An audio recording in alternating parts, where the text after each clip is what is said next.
Richard Allen is an American hero. He was a pioneer, and he blazed a trail for future generations to follow. He was the first African-American leader to lead through nonviolence. Richard Allen was born in 1760, a slave to Benjamin Chew of Philadelphia. When he was 7 years old, Chew separated Allen from his family and sold him to Stokely Sturgis in Delaware.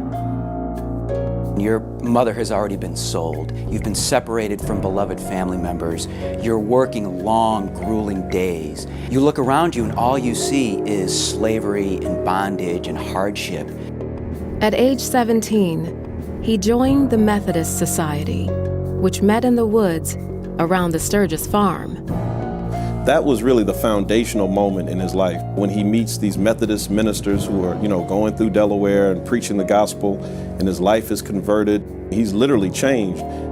The explanation of scriptures helped inform his understanding of who he was as a man. God certainly didn't make him to be bound. When he was 26, Allen and his brother purchased their freedom, agreeing to pay $2,000 over 5 years. Allen traveled, first to Radnor and then to Philadelphia, where he became the early morning preacher at St. George's United Methodist Church. The Methodist Church was still very equal in the way that it treated everyone. It was not uncommon to find a black slave, for example, preaching to white slave owners. His presence and message brought in many new members. As Allen's following grew, white church leaders began segregating African Americans in the balcony during services. He marches to the pews that he thinks he belongs in, and one of the white leaders starts walking down the aisle to where Absalom Jones, the senior member of the black community, is praying on his knees, and he says, "Get up, get up. You go to the back of the church. You don't belong here." And Allen is watching this from the side. If he tells Absalom Jones to get up and white parishioners don't stop him, we leave. If he tells Absalom Jones to get up and white parishioners say, "Sit down, he's equal," we stay. But the white parishioners were silent, and Allen and Jones led the black congregation out of St. George's. Walking out of St. George's Church is the beginning of civil rights movements in American society. That was really the moment that Allen wanted and had been waiting for. Another critical moment occurred in the summer of 1793, when Philadelphia found itself in the grip of a devastating yellow fever epidemic. More than 10% of the city's people died, half the population left, and Allen mobilized black Philadelphians as the foot soldiers in the war against the epidemic.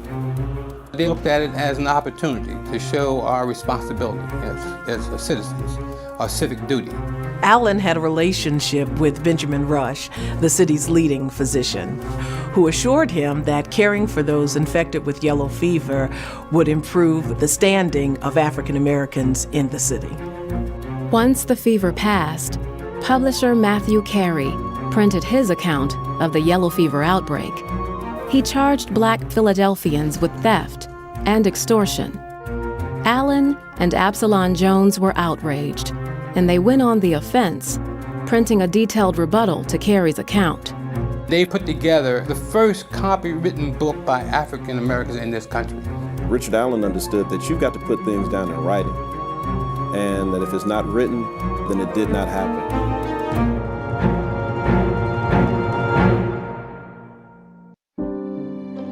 A year after the fever nearly destroyed Philadelphia, Allen opened the doors of his own church at 6th and Lombard Streets, the Bethel Church.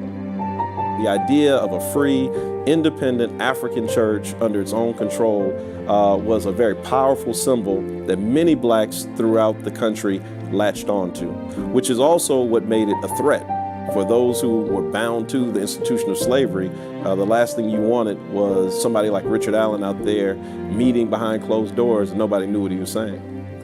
Allen would use his church to further the cause of equality, operating a station on the Underground Railroad and supporting civic associations to help blacks deal with an increasingly hostile and racist America.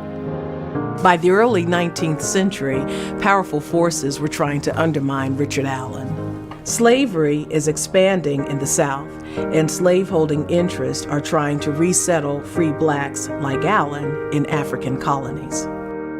White Methodists continued to claim ownership and control over Allen's congregation until 1816, when the Pennsylvania Supreme Court ruled that Allen's church would remain independent.